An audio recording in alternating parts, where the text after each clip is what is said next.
SIR এর প্রতিবাদ সহ রাজ্য বাজেটে বিভিন্ন প্রকল্পে টাকা বাড়ানোয় কাকসায় তৃণমূলের বাইক মিছিল।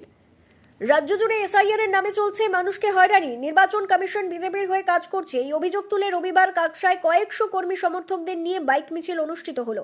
এদিন এই বাইক মিছিলে নেতৃত্ব দেন তৃণমূল নেতা তথা কাকসা পঞ্চায়েত সমিতির বন ও ভূমি কর্মাধ্যক্ষ পিরু খান।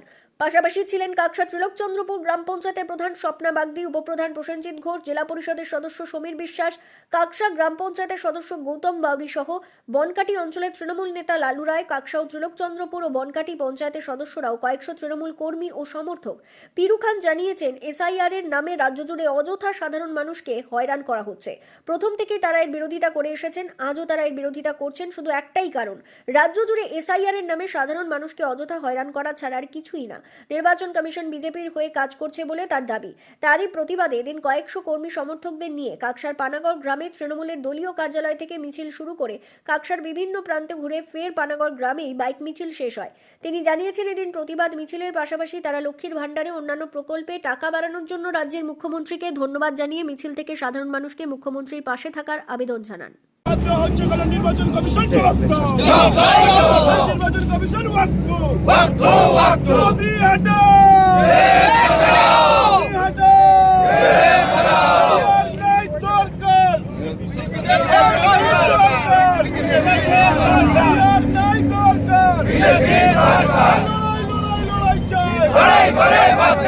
সেই লড়াইয়ের নেত্রীকে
উৎসবের বিষয় মমতা ব্যানার্জি ঘোষণা করেছে, আগস্ট মাস থেকে মাধ্যমিক পাস করা প্রত্যেকটা বেকার ছেলেরা ১,৫০০ টাকা করে পাবে।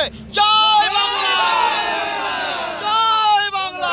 আপনারা নিশ্চয়ই জানবেন যে কেন্দ্রে বিজেপি সরকার যেভাবে বাংলায় নির্বাচন কমিশনকে কাজে লাগিয়ে বাংলায় যে এসআইআর প্রক্রিয়া এবং এসআইআর মাধ্যম দিয়ে সাধারণ মানুষকে যেভাবে হ্যারাসমেন্ট, তার বিরুদ্ধে আজকে আমরা পথে নেমেছি এবং প্রতিবাদ জানাচ্ছি। কোথায় কোথায় মিছিল হবে? আমরা এই অফিস থেকে শুরু করে পুরো মোল্লাপাড়া, খয়রামপুর, পানাগড় বাজার, রেলপাড়া দিয়ে শেষ করব। একদিন আগে বাজেট পেশ হয়েছে এবং তাতে দেখা গেছে লক্ষ্মীর ভাণ্ডার থেকে শুরু করে বিভিন্ন প্রকল্পে টাকা বরাদ্দ করা হয়েছে বেশি। তো এই বিষয়ে কি উৎসাহটা কি আরও বেশি আজকে? সে তো উৎসাহ আমরা তৃণমূল কংগ্রেস যারা করি বা তৃণমূল কংগ্রেসের যে সরকার ১২ মাস মানুষের পাশে থাকে এবং প্রত্যেকটা পরিবারকে সুবিধা পাইয়ে দেওয়া এবং মানুষের জনদরদি যে প্রকল্প, সেই সমস্ত প্রকল্প ৯২টা প্রকল্প অলরেডি পশ্চিমবাংলার মানুষ পেয়েছে এবং উপকৃত হয়েছে। তাছাড়াও আপনারা নিশ্চয়ই জানবেন যে কেন্দ্রে যে সরকার বসে আছে ভারতবর্ষটাকে বিক্রি করে দিল। আজকে আমেরিকার কাছে মাথা নত করতে হলো। আজ আমেরিকা থেকে ট্রাম্প কন্ট্রোল করে ভারতবর্ষকে। এর থেকে জঘন্যতম দিন আর কি হতে পারে ভারতবাসী হিসাবে। তো সেই সমস্ত কিছু বিষয় নিয়ে আজকের এই প্রতিবাদ। এসআইআরকে কেন্দ্র করে যে প্রতিবাদ, এসআইআরটা শুধুমাত্র একটা পশ্চিমবাংলার মানুষকে যাতে বিভ্রান্ত করা যায়, পশ্চিমবাংলার মানুষকে যাতে আরও রকম অত্যাচার করা যায়। আপনারা নিশ্চয়ই দেখেছেন যে নোটবন্দির সময় অনেক ফায়দা মানুষকে দেখাইছিল, কিন্তু ফায়দা কারোর হয় নাই, লোকসান হয়েছে, অনেক মানুষের ক্ষতি হয়েছে। সেম এসআইআর করে কোনো মানুষ, কোনো রোহিঙ্গা পাওয়া যায় নাই, কোনো বাংলাদেশি পাওয়া যায় নাই, কিচ্ছু পাওয়া যায় নাই। তারপরেও মানুষকে হ্যারাসমেন্ট করে তাদের লাইনে দাঁড় করানো বিজেপি সরকারের এইটা হচ্ছে কাজ। তার বিরুদ্ধে আজকে গর্জে ওঠার জন্য আজ আমরা এই প্রতিবাদ মিছিল। উৎসাহটা কিরকম রয়েছে?